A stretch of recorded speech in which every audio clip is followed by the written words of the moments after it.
এখন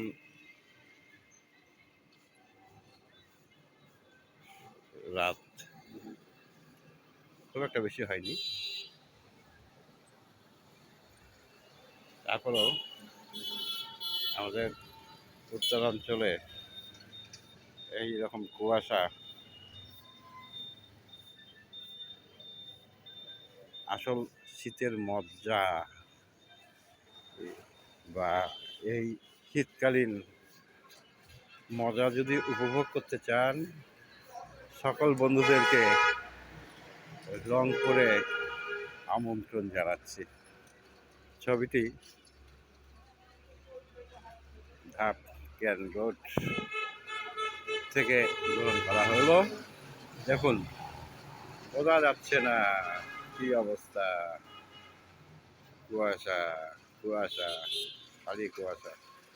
আমি রাস্তার এপারে, দেখুন কি অবস্থা।